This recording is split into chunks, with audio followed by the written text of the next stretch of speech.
2018 সাল থেকে শুরু করে এখন পর্যন্ত 2500 প্লাস শিক্ষার্থীকে আপনারা পাঠিয়েছেন। সো এই যাত্রাটা কেমন ছিল? 16 জন বা 17 জন স্টুডেন্ট নিয়ে আমরা শুরু করেছিলাম। আজকে এখন আমরা ইয়ারলি 500-600 স্টুডেন্ট আমাদের মাধ্যমে অলরেডি চায়নাতে, বাংলাদেশ থেকে যেসব স্টুডেন্ট উচ্চশিক্ষার জন্য বাইরে যেতে চায় তাদের প্রথম একটা অংশ থাকে নিম্ন মধ্যবিত্ত।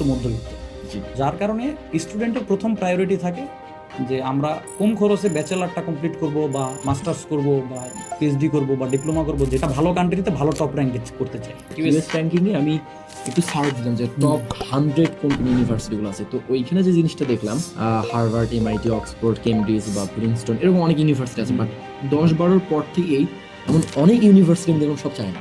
এই প্রত্যেকটা ইউনিভার্সিটিগুলোতে কিন্তু অনেক বেশি পরিমাণ বাংলাদেশি স্টুডেন্ট। তো সবাই চায় যে আমি যদি একটা স্বল্প বাজেটে ইন্টারন্যাশনাল স্টুডেন্টদের সাথে পড়তে পারি তাহলে কেন যাব। স্কলারশিপটা মূলত ইউনিভার্সিটি টিউশন অ্যাকোমোডেশনের উপর ডিপেন্ড করে।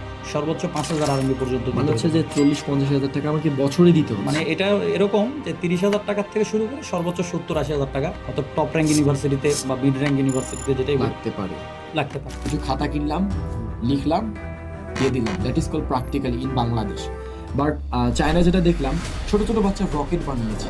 দেশকে ভালোবাসার মানে হচ্ছে দেশের জন্য ভালো কিছু করা, সেটা আপনি যে কোনো জায়গা থেকে করতে পারেন। এইচএসসি রেজাল্ট একটু ড্রপ করছে। যারা এসএসসি এইচএসসি এর পরে ডিপ্লোমাতে চায়নাতে যেতে পারে তারা নিঃসন্দেহে ডিপ্লোমা প্রোগ্রামে অ্যাপ্লাই করতে পারে। অনেক কনসালটেন্সি আর এজেন্সি আছে যে স্টুডেন্টকে পাঠানোর পর আর খোঁজ খবর রাখে না। এটা কিন্তু একটা বিশাল বড় সমস্যা ভাই। চায়নায় কেউ থাকতে সো ডিফিকাল্ট, মানে বিজনেস কোনো নির্দিষ্ট সোর্স থেকে, মানে সোর্স অফ ফান্ডেশন কি, এইগুলো কিন্তু ক্যালকুলেশন হয় না, জাস্ট ব্যাংক স্টেটমেন্ট দিলে হয়ে যাচ্ছে। ডিপ্লোমাতে যেতে চাই বা ব্যাচেলারের জন্য যেতে চাই বা মাস্টার্সের জন্য বা পিএইচডির জন্য যেতে চাই। সো আপনি আমাকে কোন 3টা কাজ করতে বলবেন বা কোন 3টা অ্যাডভাইস হবে আপনার জন্য if I would like to go to China for my higher education?